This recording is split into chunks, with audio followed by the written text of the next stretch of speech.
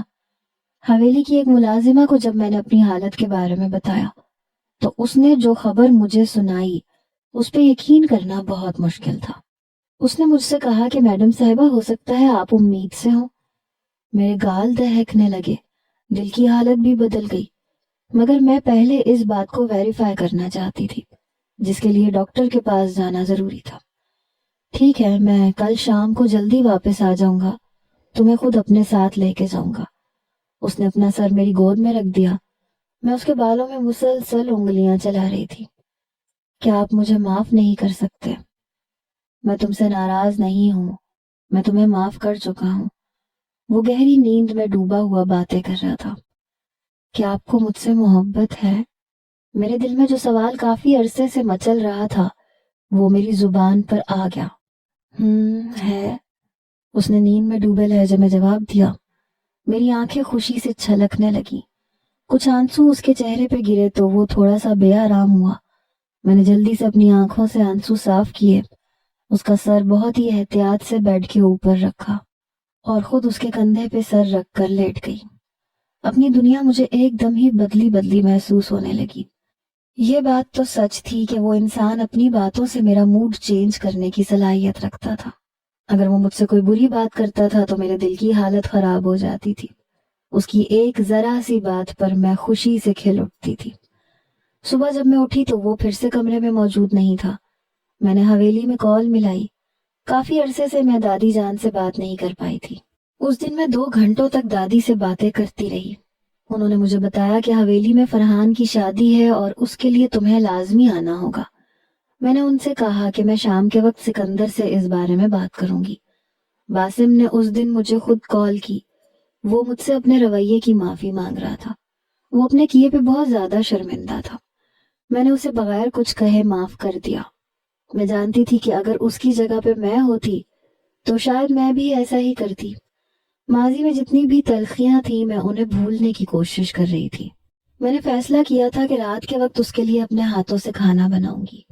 ماضی کی ساری غلطیاں مٹانے کی کوشش کروں گی۔ اس سے اپنے کیے کی معافی مانگوں گی۔ میں نے اس کے سامنے جھکنے کا فیصلہ کر لیا تھا۔ شام کے وقت میں نے ساری تیاریاں شروع کر دی، لیکن جب تھوڑا سا وقت گزرا تو میری حالت بہت زیادہ خراب ہونے لگی۔ مجھے لگ رہا تھا میں مر جاؤں گی۔ مجھے بار بار ابکائی آ رہی تھی۔ حویلی میں کوئی میڈیسن بھی موجود نہیں تھی۔ ملازمہ نے جب میری حالت دیکھی تو پریشانی سے بولی، میڈم صاحبہ چلے میں آپ کو ہسپتال لے چلتی ہوں، ورنہ آپ کی حالت مزید خراب ہو جائے گی، کہیں ایسا نہ ہو کچھ غلط ہو جائے۔ میں نے نفی میں سر ہلایا۔ میں نے اسے بتایا کہ تمہارے صاحب کو یہ سب کچھ پسند نہیں ہے، انہوں نے مجھے سختی سے منع کیا ہوا ہے۔ میں ابھی صاحب کو فون کر کے ان سے پوچھ لیتی ہوں۔ جب وہ واپس آئی تو اس نے مسکراتے ہوئے کہا، صاحب نے اجازت دے دی ہے، اب آپ میرے ساتھ چل سکتی ہیں۔ میں چادر لے کر اس کے ساتھ ہی حویلی سے باہر نکلی۔ ڈرائیور تھوڑے ہی فاصلے پر گاڑی لے کر کھڑا ہے، آپ چلیں۔ اس نے مجھے آگے چلنے کا اشارہ کیا۔ جب میں اس بڑے سے درخت کے قریب پہنچی تو ایک کالے رنگ کی پراڈو میرے قریب آ کر رکی۔ ایسی ہی گاڑی میرے شوہر کے پاس بھی تھی۔ مجھے لگا کہ سکندر ہے، شاید وہ مجھے خود ہسپتال لے جانے کے لیے آیا ہے۔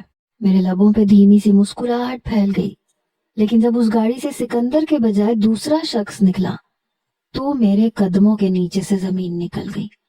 اس نے ہاتھ میں پکڑا ہوا رومال میری ناک پہ رکھا۔ میری آنکھوں کے سامنے اندھیرا چھانے لگا۔ میں لڑکھڑا کے زمین پہ گرنے ہی لگی تھی کہ کسی نے مہربان بازوؤں میں مجھے تھام لیا۔ اس کے بعد مجھے ہوش نہیں رہا۔ جب میں دوبارہ ہوش میں آئی تو میں ایک بہت بڑے کمرے میں بند تھی۔ میرے ہاتھ پاؤں رسیوں سے بندھے ہوئے تھے۔ میں نے اپنے آپ کو آزاد کروانے کی کوشش کی، میں ہلکان ہو رہی تھی۔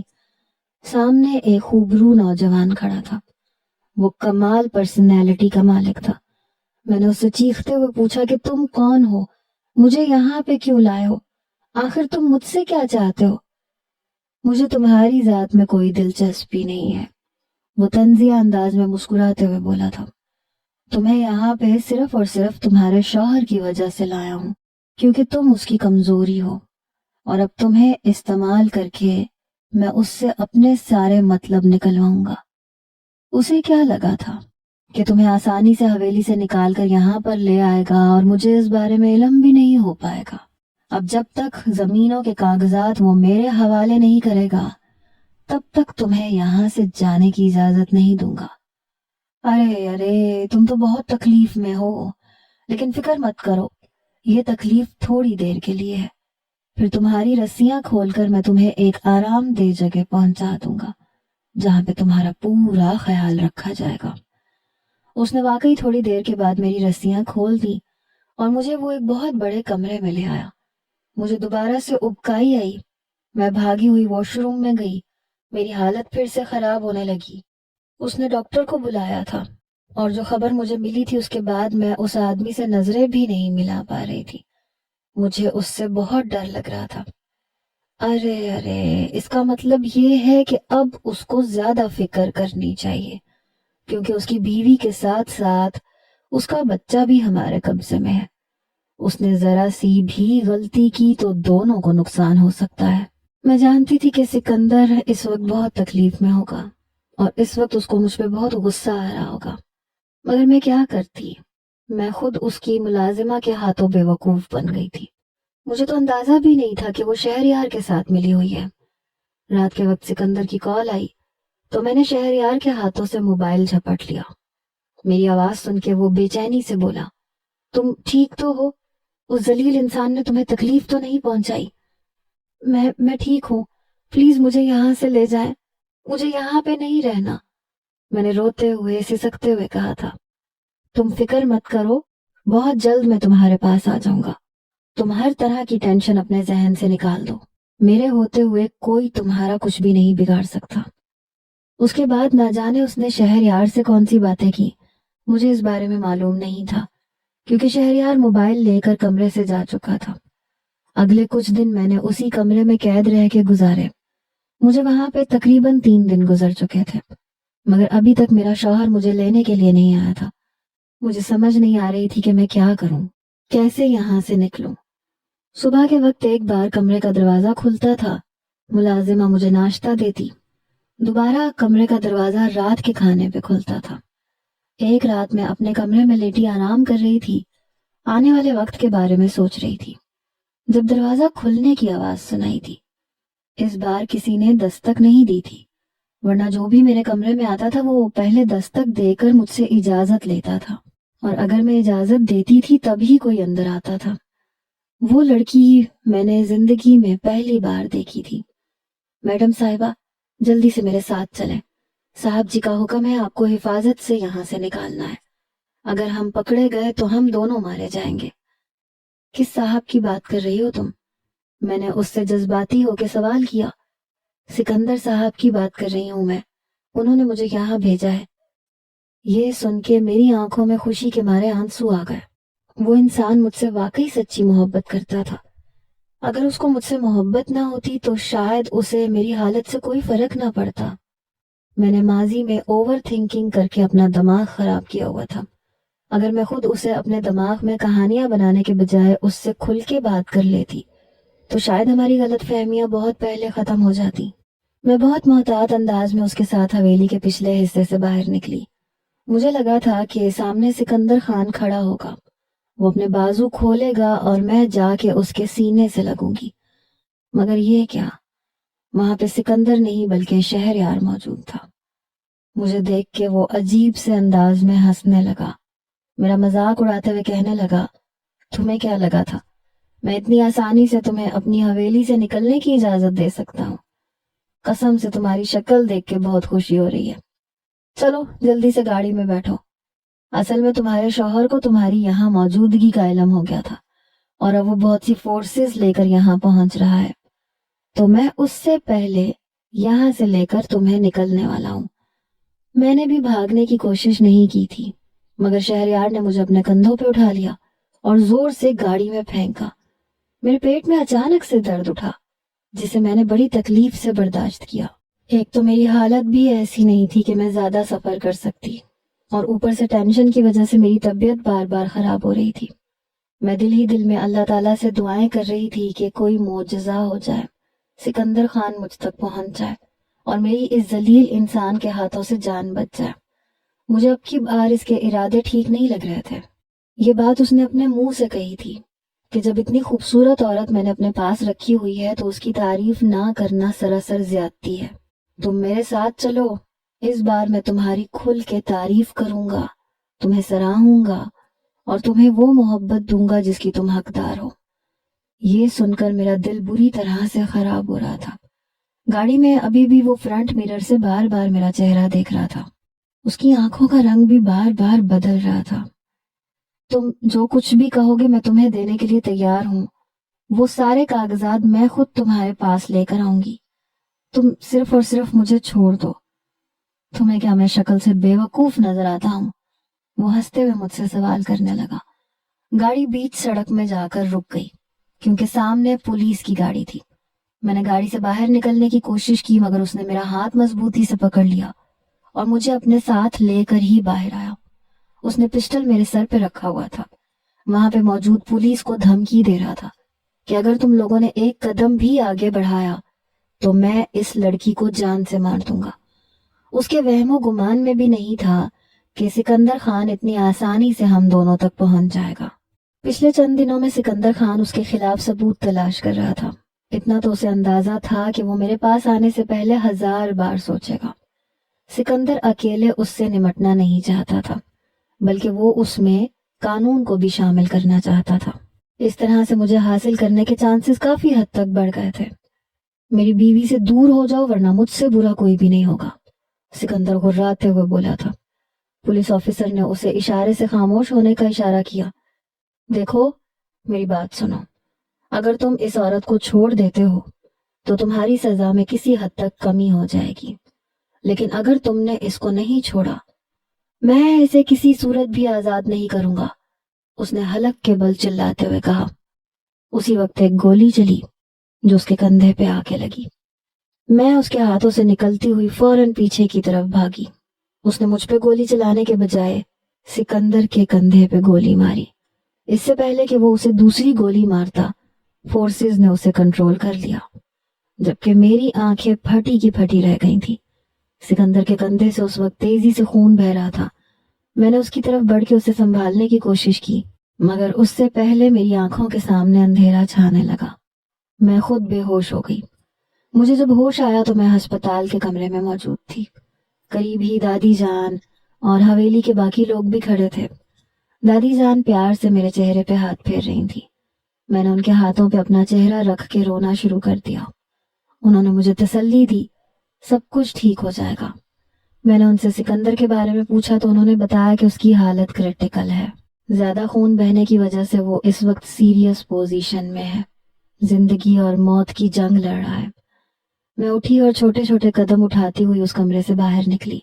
حالانکہ ڈاکٹرز نے مجھے منع کیا تھا کہ آپ نے بیڈ سے نہیں اٹھنا بلکہ آرام کرنا ہے، مگر فی الحال میں اپنے شوہر کو دیکھنا چاہتی تھی، اس کے پاس بیٹھنا چاہتی تھی، اس سے باتیں کرنا چاہتی تھی۔ سکندر نے ہمیشہ جو کچھ بھی کیا تھا میری بہتری کے لیے ہی کیا تھا۔ وہ جانتا تھا کہ میں ضدی ہوں، اسی وجہ سے وہ مجھے باہر جانے سے روکنے کے لیے مجھ پہ سختی کرتا تھا، لیکن اگر وہ مجھ پہ سختی کرنے کے بجائے مجھ سے پیار سے بات کرتا تو شاید میں کبھی بھی اس کے حکم کو نہ جھٹلاتی۔ غلطی میری اپنی بھی تھی، میں نے اس کو سمجھنے کے بجائے ہمیشہ اس کے ساتھ ضد کی تھی۔ مجھے لگتا تھا کہ اس کے ساتھ ضد کر کے میں اپنا آپ منوانے میں کامیاب ہو جاؤں گی۔ ہم لوگوں نے اپنی زندگی میں بہت سی نادانیاں کی تھی اور جب ساری غلطیاں سمجھ میں آ چکی تھیں تو لگ رہا تھا جیسے وقت گزر گیا ہو۔ میں نے سکندر کا ہاتھ مضبوطی سے پکڑا اور اپنے پیٹ پہ رکھا۔